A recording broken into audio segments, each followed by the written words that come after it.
I used to introduce myself to strangers as the woman who almost was stabbed to death.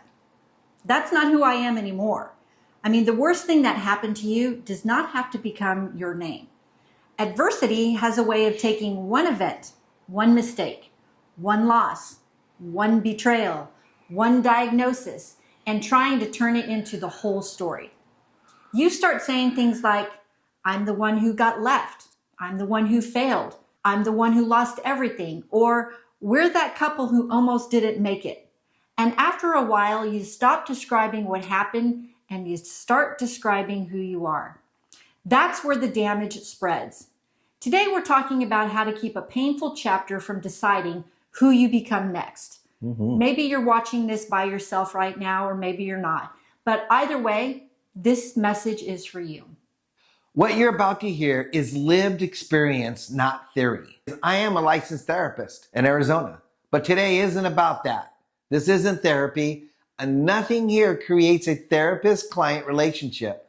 What we're sharing is what we learned through addiction, violent assault, financial strain, and rebuilding a relationship that came close to absolutely just exploding.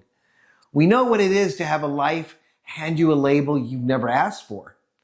If you're in crisis or you need professional care, please reach out to a licensed provider. You can go to Psychology Today or check your local listing, and there's this new resource called Google that you can look up for professionals that you need. Adversity changes things. We're not going to insult you pretending that it doesn't. It can change your thinking, your body, your income, your home, your plans, the way you trust people, the way you look at yourself in the mirror. There were years when I could tell you exactly what had been taken from us. Our safety, our confidence, money, time, parts of our marriage, pieces of ourselves, even our memory. I could list all of it without taking a breath. What I could not see was how often I was letting that list introduce me to myself every morning. I was no longer Lisa, the woman rebuilding a life. I had become Lisa, the woman trying to survive what had happened. And there's a difference. And I did not see it at first. And for a while, when we introduced ourselves, we would say, we're Michael and Lisa. We're that couple who almost was stabbed to death during the home invasion. And that was true. It happened. It changed us. But little by little, I noticed that the assault had become the first thing I used to explain who we were. It was there before our relationship, before our work, before our family, before anything else that people could know about us. And I understand why.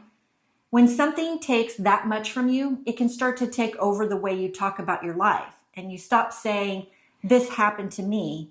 And without realizing, you start living like, this is who I am. I remember one moment when that really hit me. I was at a business convention with Michael. We were in Las Vegas, and we were walking around saying hi to our friends and meeting new people. And I was standing with a group of women talking about how great it was to be together at the event because we all lived in different states. And a woman I didn't know had come over and joined us, and one of my friends introduced her, and I replied back with, hi, I'm Lisa. My husband and I are the ones who almost were stabbed to death in the home burglary. And I could see the recognition in her eyes almost immediately, that aha moment. And the questions began. And I heard myself describing our lives through the assault again, through the fear, through what we lost. And I remember thinking, is this all people are going to know about us now? Is this all I know about myself now? And that stayed with me because the event was real and the pain was real. The damage was real. But I had started handing it authority that it did not deserve. It could explain part of my life. It did not get to explain all of me. I was still a wife, still a mother, a woman trying to hold her family together, a person who had survived more than one hard season, a person who could still laugh, build, love, and become someone new. The assault, yes, was part of our story. It was not the whole story. And maybe you have done this too. Maybe you have started introducing yourself through the divorce, the addiction, the diagnosis, the betrayal, the loss, the failure. Maybe this is the first thing you think people need to know about you because it feels like the biggest thing that has ever happened to you. But what happened to you does not get to become the final explanation of who you are. It may have changed your life, but it does not have to own the rest of it. That's well said. I did the same thing that Lisa just described, but since we are different, I just did the same thing in a different way. Men can turn pain into a job title without even noticing it. Provider who cannot provide, a protector who cannot stop what happened, a husband who is now a burden, a father who cannot do what he used to with his kid. I did not walk around saying those words out loud every day, but internally I lived like it. I believed them. After the assault, I could not move the way I had before. I needed help. I watched Lisa carry way more than she should have had to carry, and I started deciding what that meant about me. I was not simply injured in my own mind. I was useless. I was broken. I was mentally fragmented. Those words got into everything. It got into my work. It got into a relationship. It got into my interpersonal relationship with others. It's got into my fatherhood, how I spoke, what I expected from myself, what I believed I deserved. And during that time, I was job hopping a lot. My tolerance for BS was non-existent. I didn't have any. I remember I was working at a well-known insurance company doing property and casualty under a top producer. I wrote up a policy right on the first or second day of the month. Well, the owner asked if I would change the date on the policy to the previous month because the owner wanted credit to keep her top producer status among her peers. I said I would call to see if it was okay to backdate for the customer, and I got a never mind.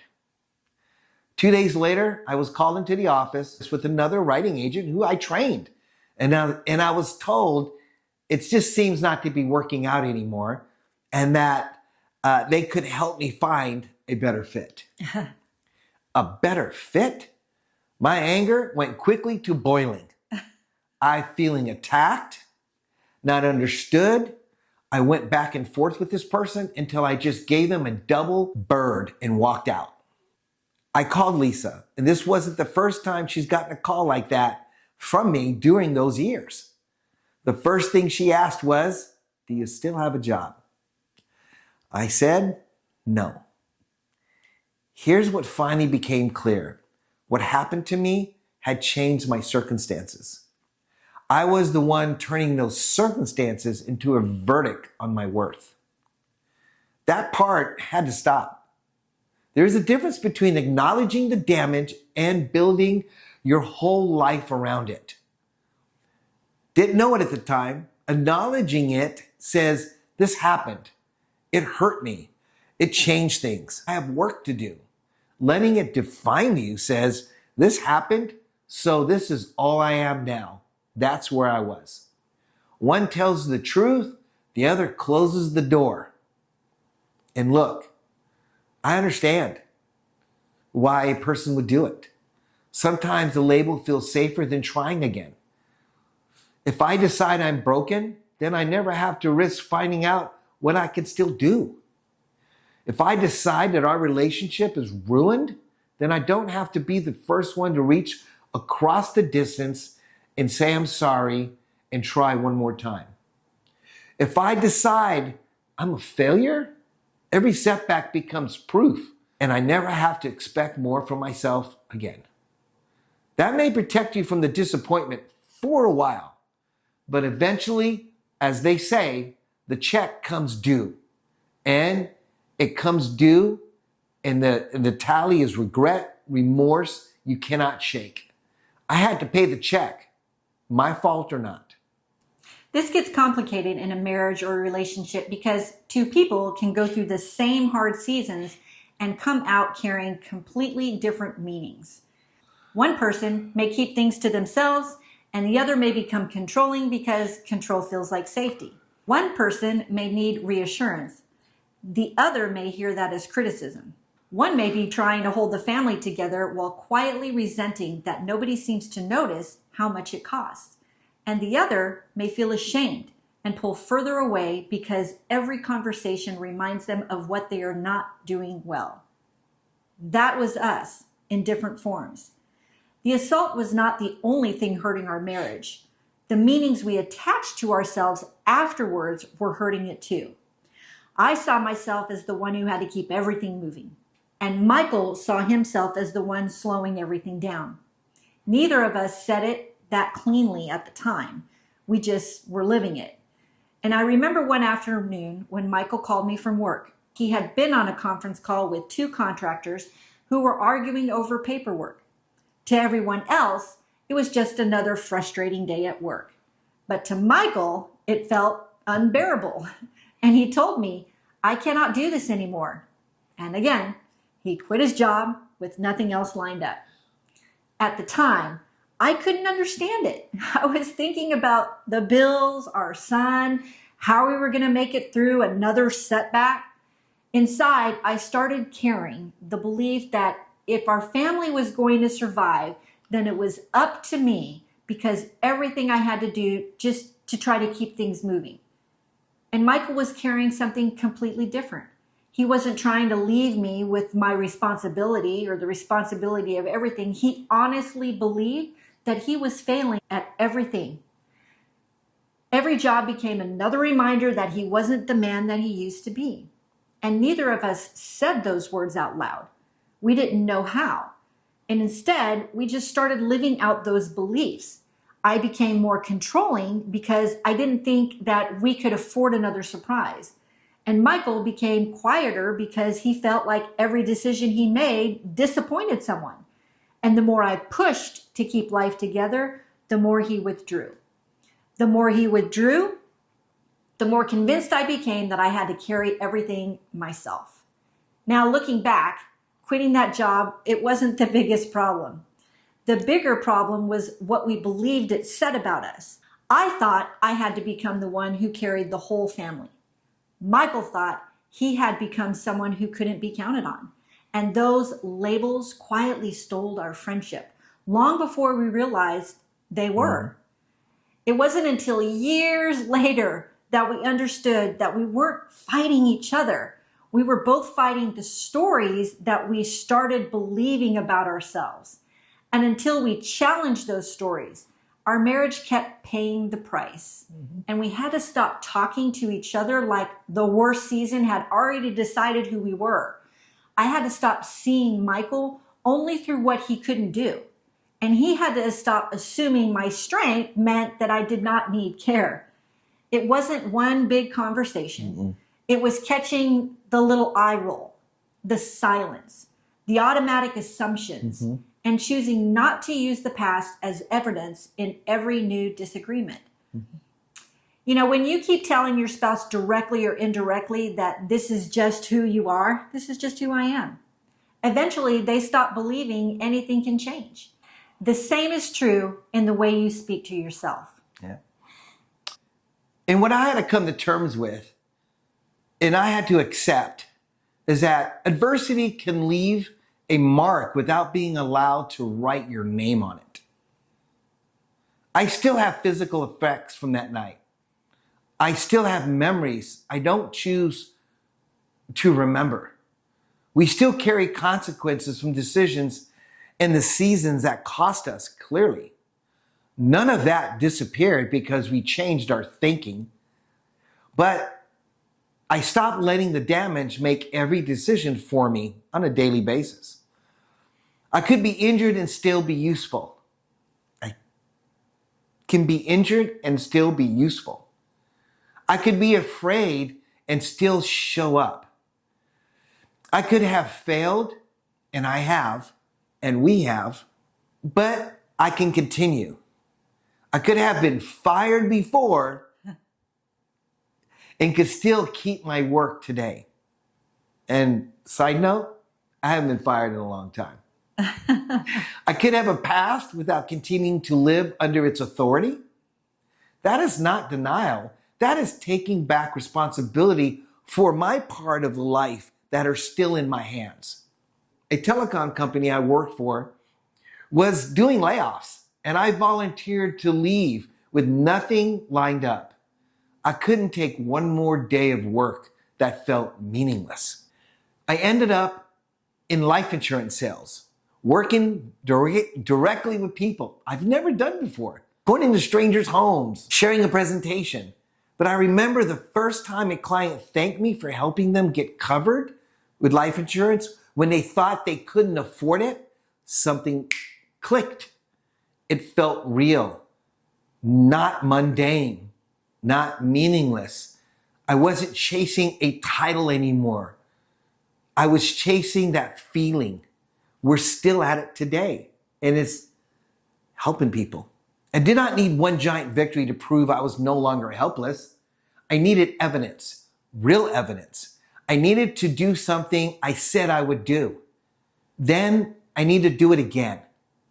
Every time I followed through, the old label lost a little bit of its ground. That's how you change the way you see yourself. You stop arguing with the label and you start living in a way that makes it less believable and has less hold on you. Now, I want you to sit with something that may sting. Where have you been using adversity, your challenge, your issues, your problem as your permanent explanation for how you are living now? Not the honest explanation for what hurt you, the permanent one.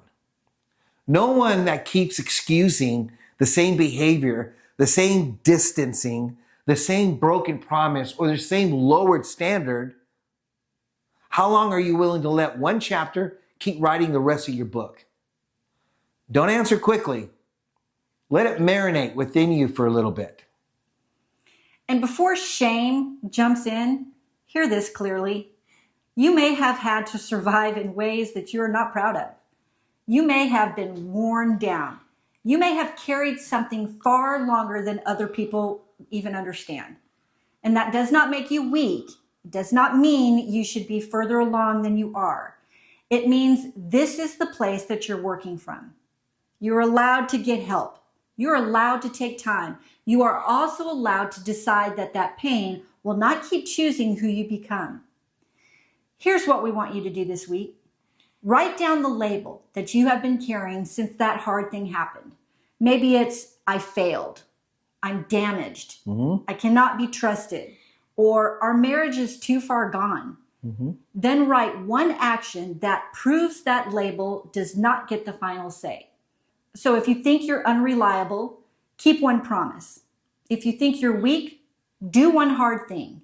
If your marriage or your relationship feels cold, offer one genuine act of warmth without expecting anything back in return. If you're doing this together, each of you name one label that you've put on yourself and then one that you've placed on the other. Do not argue with the answer, just listen, and then choose one action this week that shows something different. Do not try to create a brand new version of yourself in 7 days. I don't think it works. But if you do and succeed, I want to know. Just create one piece of evidence, one action that says what happened is part of my story, but is not in charge of me today. This is how you start your comeback. This is how self-respect is rebuilt. Quietly, at first. Sometimes nobody notices but you. And if this landed close to home, this week's companion guide will help you separate what happened from what you have started believing about yourself and help you to choose one action that tells a different truth about you. The link is below. And if this is the kind of truth that you need more of, please hit that subscribe button. It helps you reach others who might need to hear this message too. Because we are on your side. When nobody was on ours, we were looking for that. We're on your side. Absolutely. Keep standing firm. And never surrender. Till next time.